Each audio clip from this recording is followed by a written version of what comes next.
Hello, my name is Jeremy, just your average everyday guy.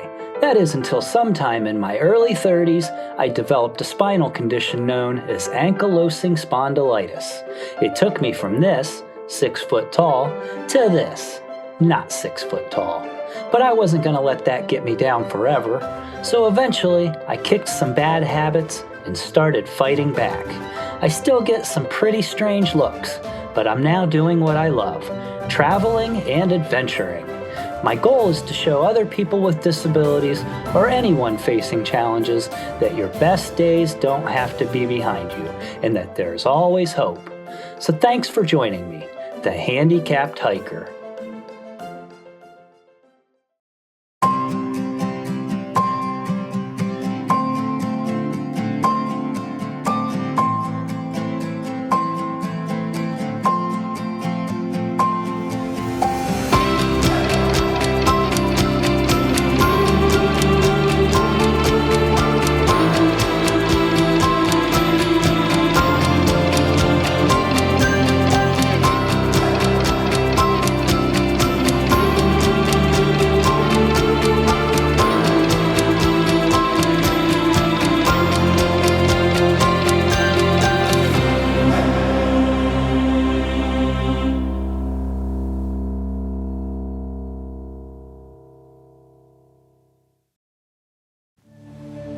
On the last episode, I hit the trail at Natural Arch Scenic Area and Cumberland Falls State Park in Kentucky.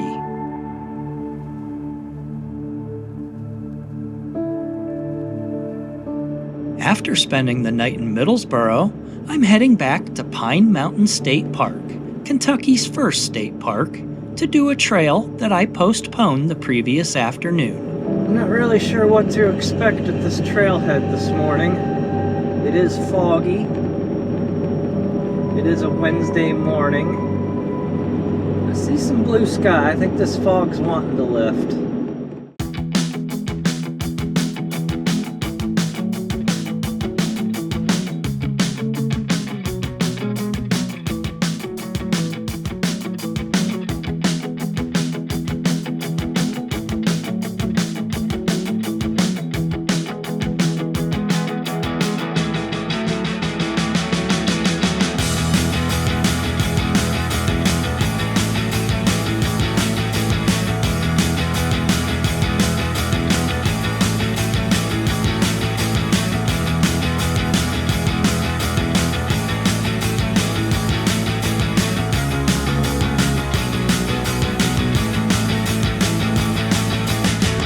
There's no better way to start a day than a peaceful hike in nature.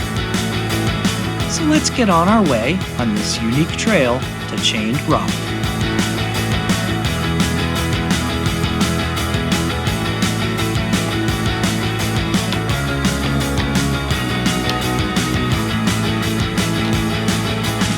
This trail is only 1 mile total out and back, with 269 feet of elevation gain.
worst part about it, you got to go back up. Yeah.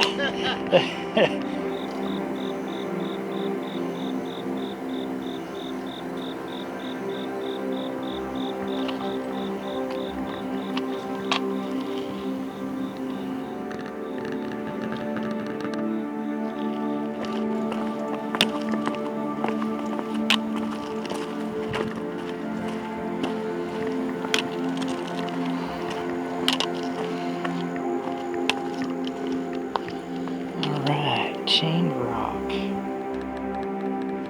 As the story goes, worried residents of Pineville, the town at the base of this mountain, tethered a large, precarious, overhanging boulder to the top of this mountain in an effort to prevent it from rolling down and destroying the town.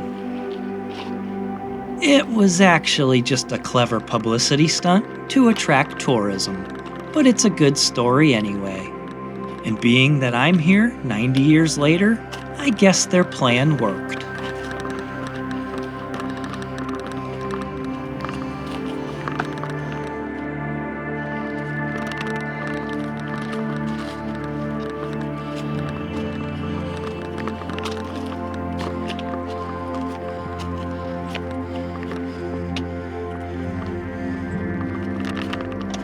It's a tight fit here.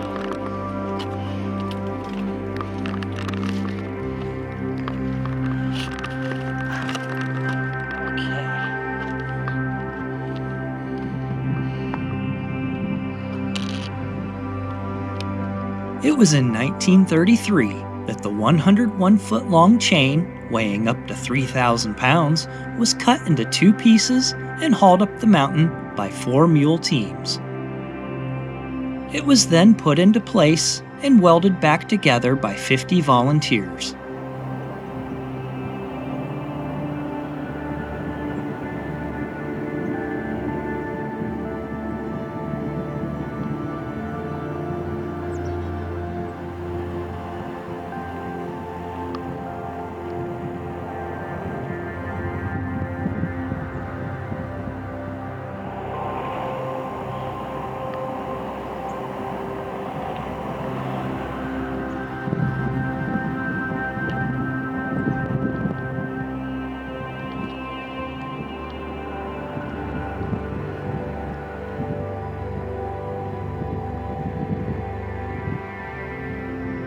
Now let's head back south, about 18 miles, to Cumberland Gap National Historical Park. All right, chained rock. That was a pretty unique thing. The trail was good, lots of steps, handrails, boardwalk. There were some, rough, rugged rock and roots, dirt trail. Good trail all around, a little bit of everything. Met some nice people again. I love Kentucky. Everybody is so nice. So we are actually a half hour ahead of schedule. We'll go ahead and get down to Cumberland Gap, take our time there. And when we get to the hotel, we get to the hotel. No big deal. We have to get to bed early tonight though, because tomorrow is going to be a day. A rough day.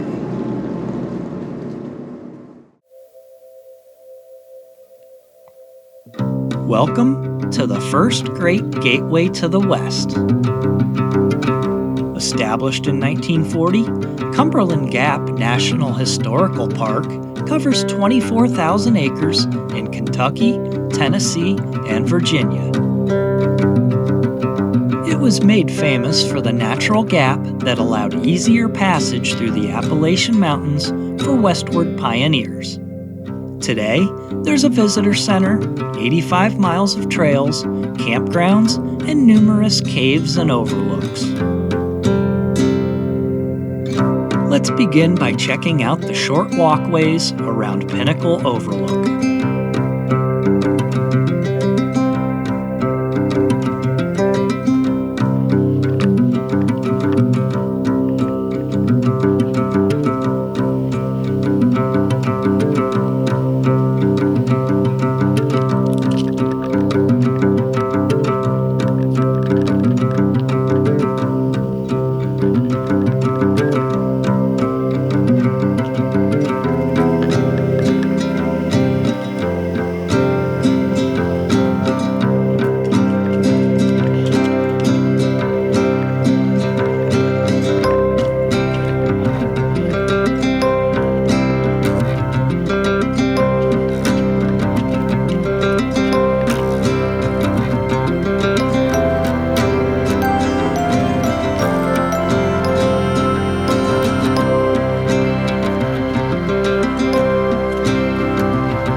Up next is Tri-State Point, where Kentucky, Virginia, and Tennessee all meet.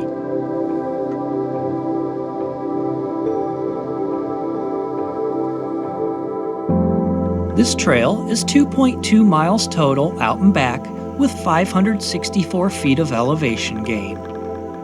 From the Thomas Walker parking area, it follows the Wilderness Road Trail until branching off on the Tri-State Trail.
Salt-seeking buffalo, moccasin-clad warriors, dreaming pioneer, battling Civil War soldiers.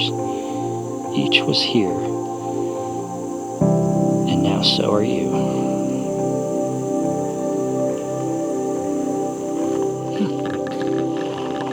Okay.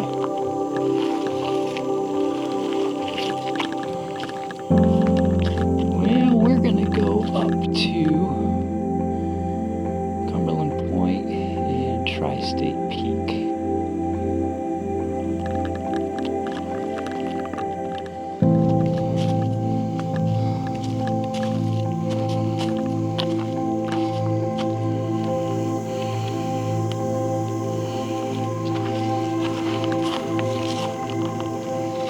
guessing all four sides are going to say the same thing. Yep.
The elevation was more than I thought it was going to be. I thought it was at natural bridge.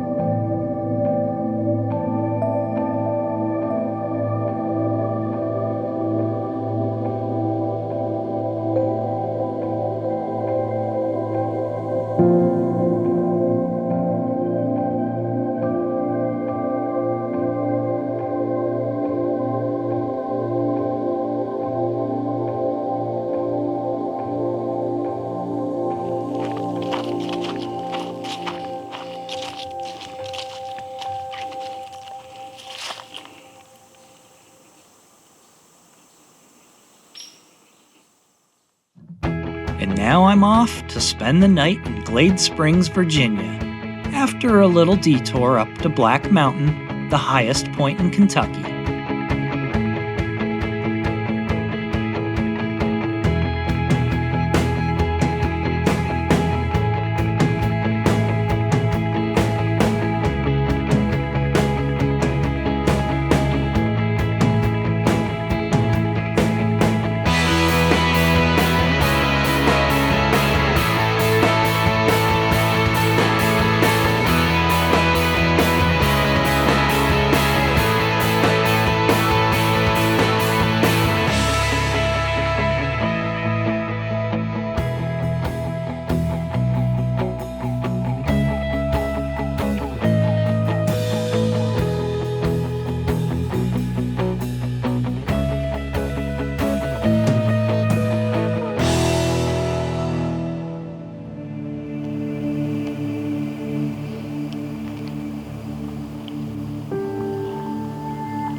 Well, y'all can make fun of me as much as you want. Welcome to Virginia. I decided not to walk to the highest point marker. There were a lot of signs there saying no trespassing, access prohibited. It looks like they're dismantling an entire mountain over the ridge here, and I don't want to get anywhere near that. I know they're doing some active blasting. I'm just gonna obey the signs, even though I know there are other people hiking up there. And when a sign tells me not to go somewhere, I tend to just obey that sign. So we made it to the highest point on the road. There was a sign on the road saying this is the highest point, but it wasn't that important to me. to walk a mile or however far it is to get a photo of the metal marker pin. So that's what we got. On to the hotel. Tomorrow's gonna be a long day, my friends.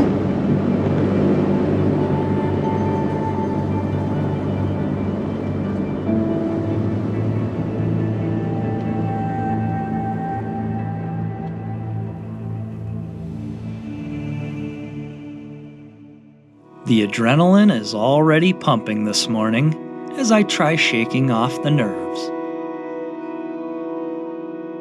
I'm on my way to the Elk Garden Trailhead to hike my longest stretch of the Appalachian Trail to date. The goal is the summit of Mount Rogers.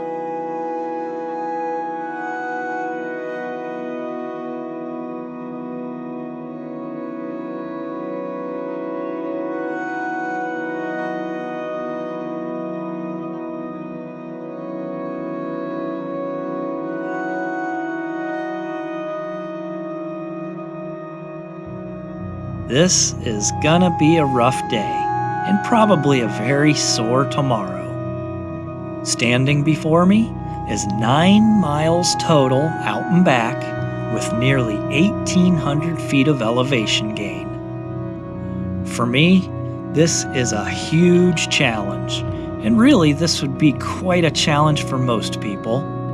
All you trail runners out there can pipe down. Nobody likes a bragger.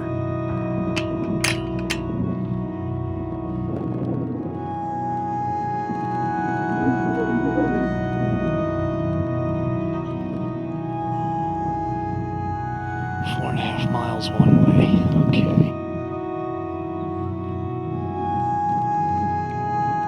Okay, so up we go.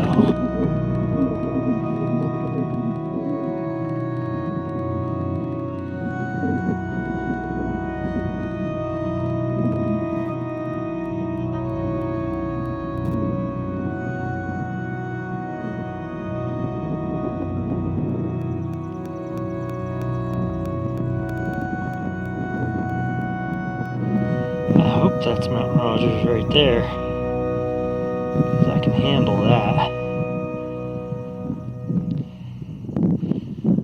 Famous last words.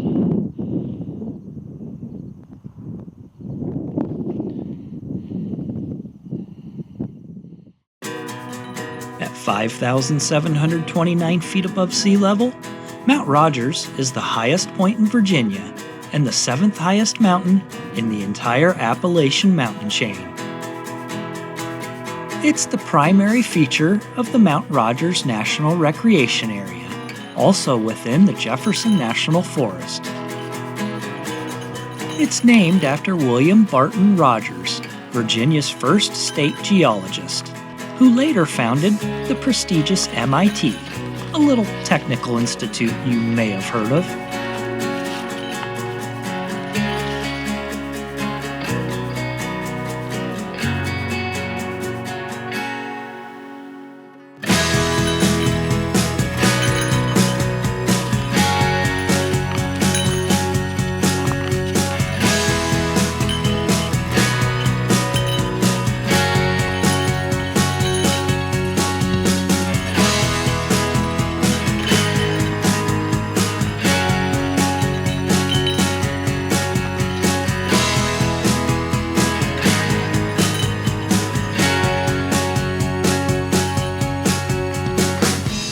So far, fairly easy trail. I guess maybe I'm a mile in. I'm guessing it's not rated difficult for nothing. So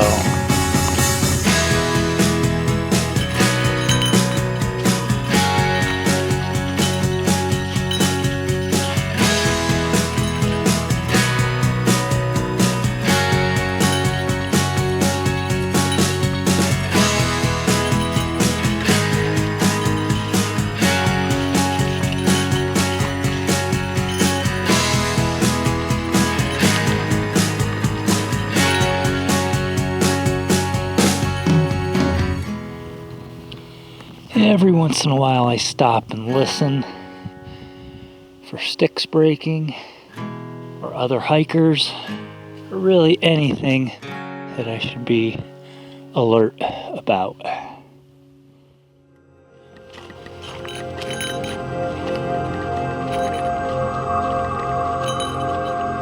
Looks like it's gonna start getting rockier.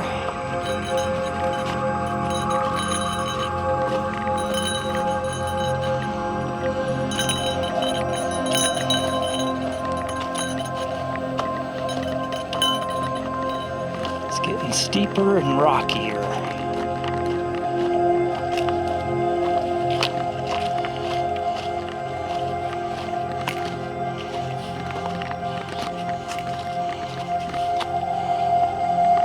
Long way to go. Long way to go.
Close are we to summiting this thing?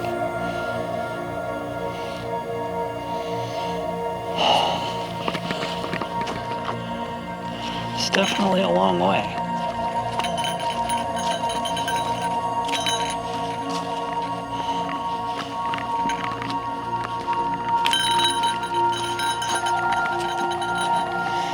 I have no idea if we're even getting close.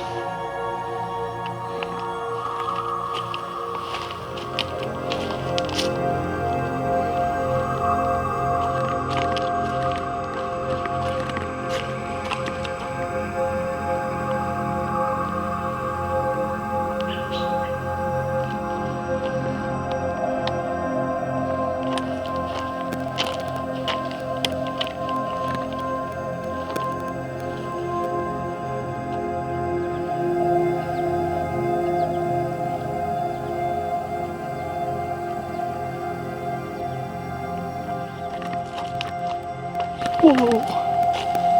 Holy crap, that scared me. This is one of a very few places left in the United States where wild ponies still roam free. And I'll be honest, I wasn't really sure how to react here. They look pretty docile, but I also don't want to get kicked. Make fun of me all you want, but I'm keeping plenty of distance just to be safe. After all, they are still wild animals, and I'll respect their space. They're just chilling there, doing nothing. Sitting in the shade.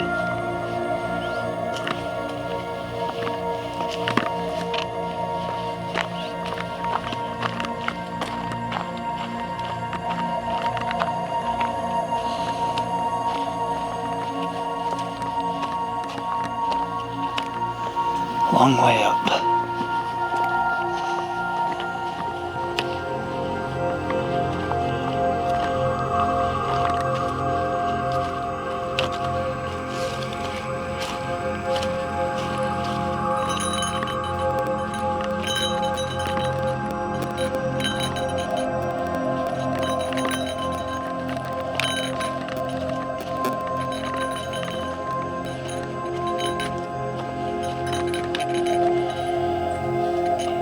we're definitely climbing now.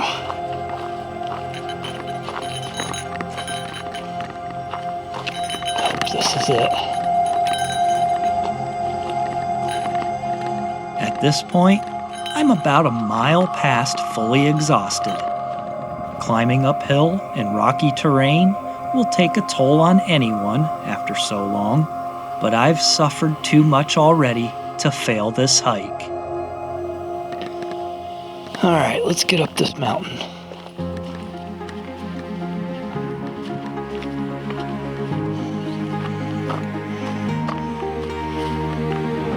It's hard to convey in 20 minutes worth of video clips just how difficult a hike like this actually is.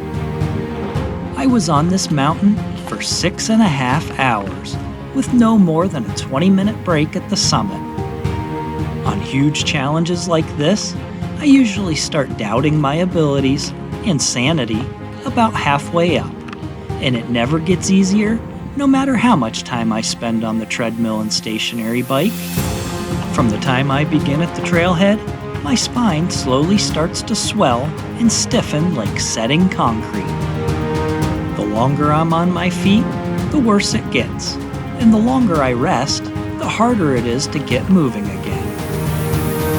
By the time I get to the hotel this evening, I'll barely be able to get out of the car.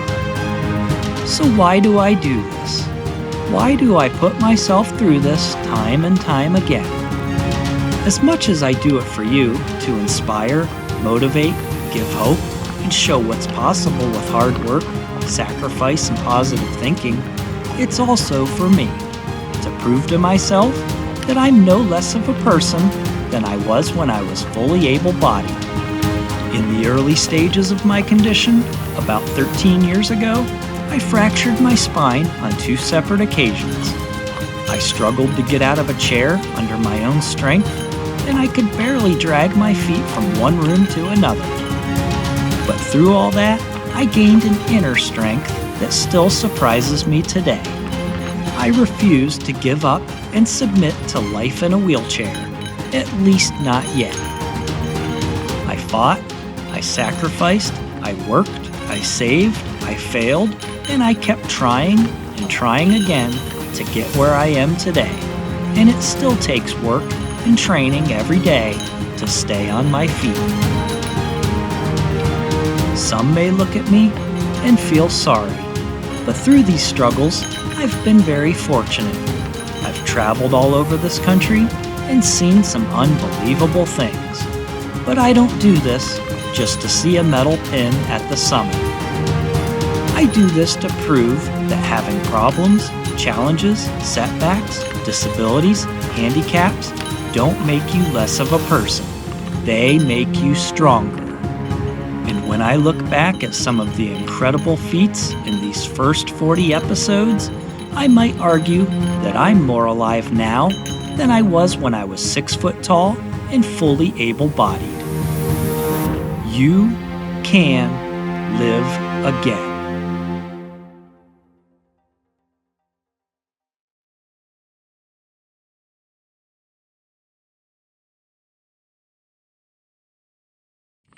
Isn't that a sight for sore eyes and knees and ankles and hips and shoulders and neck and everything.